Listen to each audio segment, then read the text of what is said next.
بسم اللہ الرحمن الرحیم۔ آج سے چند سال پہلے ہمارے اس ہندوستان میں ایک بہت بڑے عالم گزرے ہیں جو وقت کے فقیہ بھی تھے، مفتی بھی تھے، بہت بڑے عالم دین بھی تھے، جن کو دنیا حکیم الامت کے نام سے یاد کرتی ہے، اور آپ کا شمار علماء دیوبند میں سے ہوتا ہے۔ آپ نے 1000 سے زیادہ کتابیں لکھی ہیں جن سے لوگ آج فائدہ اٹھا رہے ہیں۔ جن کی مشہور کتاب بہشتی زیور ہے، آج اس سے لوگ فائدہ اٹھا رہے ہیں۔ آپ کا ایک واقعہ کتابوں میں لکھا ہے کہ ایک مرتبہ آپ بیمار ہو گئے، ایک صاحب نے آپ کو پینے کے لیے دودھ لا کر دیا، آپ نے وہ دودھ پیا، تھوڑا سا بچ گیا، بچا ہوا دودھ آپ نے سرہانے رکھ کر سو گئے۔ تھوڑی دیر کے بعد جب آنکھ کھلی تو دودھ کو تلاش کیا، جب وہ دودھ نظر نہیں آیا تو ایک صاحب جو پاس کھڑے تھے، آپ کے خادم تھے، ان سے پوچھا کہ بھائی وہ تھوڑا سا دودھ جو بچ گیا تھا کہاں ہے؟ ان صاحب نے کہا حضرت وہ تو پھینک دیا، تھوڑا تھا اس لیے پھینک دیا۔ حضرت تھانوی رحمۃ اللہ علیہ اس پر بہت ناراض ہو گئے اور فرمایا تم نے اللہ تعالیٰ کی اس نعمت کو پھینک دیا، اسے ضائع کر دیا، تم نے بہت غلط کام کیا ہے۔ اگر میں اس دودھ کو نہیں پی سکا تو تم خود ہی پی لیتے، یا کسی دوسرے آدمی کو پلا دیتے، یا بلی کو پلا دیتے، یا طوطے کو پلا دیتے، یا اللہ کے کسی مخلوق کو ڈال دیتے تاکہ وہ چیز کسی نہ کسی کو کام آ جاتی۔ آپ نے اس کو پھینک دیا، تم نے بہت غلط کام کیا ہے۔ اور پھر فرمایا دیکھو تم کھانے سے کتنا فائدہ اٹھاتے ہو، کھانا کھاتے ہو، اس کھانے سے بھوک مٹاتے ہو، پینے کی چیزیں پیتے ہو اور اپنی پیاس بجھاتے ہو۔ اگر کھانا اور پانی نہ ملے تو بتاؤ کیا کرو گے؟ اس لیے دانے دانے کی قدر کرو اور کھانے کو ہرگز برباد مت کرو۔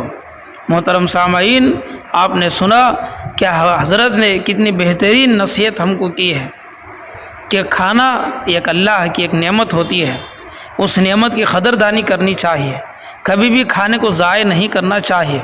آج ہم دیکھ لیں کہ ہم اپنے گھروں میں، اپنے شادیوں میں، فنکشنوں میں ہم کتنا کھانا ضائع کر رہے ہیں۔ جتنی بڑی شادی ہوگی اتنا کھانا ہمارا ضائع ہوتا ہے، ہزاروں روپے، لاکھوں روپیوں کا کھانا ضائع ہو جاتا ہے، برباد ہو جاتا ہے۔ اگر ہم سے ہو سکے تو اس سے کھا لے، اگر ہمارے سے نہیں ہو سکتا ہے تو کسی مخلوق کو ڈال دیتے، کسی انسان کو دیتے، غریب کو دے دیتے، یا کوئی اور مخلوق کو کھلا دیتے تاکہ وہ اس نعمت کو، اس کھانے کا کچھ فائدہ ہو جاتا۔ اسے ایسے ہی چھوڑ دینا، اسے کچرے میں ڈال دینا، یہ نعمت کی ناقدری ہوگی۔ اس کے بارے میں اللہ تبارک و تعالیٰ سوال کریں گے۔ یاد رکھو نعمت کی قدر کریں گے اللہ اور بھی اضافہ کریں گے، نعمت کی ناقدری کریں گے اللہ پاک دی ہوئی نعمت کو بھی چھین لیں گے، اور قیامت کے دن اس کے بارے میں سوال ہوگا اور پوچھا جائے گا۔ لہذا ہمیں چاہیے کہ کھانے کو ضائع مت کرے، اور اگر دسترخوان پر بیٹھے کھانا ہم کھا رہے، کچھ دانے گر جائے تو اسے اٹھا کر کھا لے۔ پیارے نبی صلی اللہ علیہ وسلم بھی دسترخوان پر کچھ گر جاتا تو اسے اٹھا کر کھا لیتے تھے، اور کھانے کو برباد کرنے سے منع فرماتے تھے۔ آج ہمارا حال یہ ہے، نیچے گرے ہوئے دانے کو اٹھا کر کھانا ہمارے لیے عیب محسوس ہوتا ہے۔ بہت سارے لوگ شرم محسوس کرتے ہیں، ارے گری ہوئی چیز اٹھا کر کھا رہے ہیں۔ نہیں، یہ نبی کی سنت ہے، نبی نے ہمیں تعلیم دی ہے کہ یہ نعمت ہے، اس نعمت کی قدر کرو، اللہ نعمت میں اور بھی اضافہ کریں گے۔ لہذا محترم سامعین، اس واقعے سے ہمیں سبق لینا چاہیے، اگر ہو سکے تو اس نعمت کو کھا لے۔ اگر آپ سے کوئی کھانے کی چیز آپ کو نہیں چاہیے یا آپ کو کھانے کو پسند نہیں ہے تو اس کھانے کو یا اس چیز کو کسی مخلوق کو ڈال دے تاکہ کسی نہ کسی کا فائدہ ہو جائے۔ اس چیز کو ایسے ہی چھوڑ دینا، بیکار کچرے میں ڈال دینا یا نالیوں میں ڈال دینا، یہ نعمت کی ناقدری ہوگی۔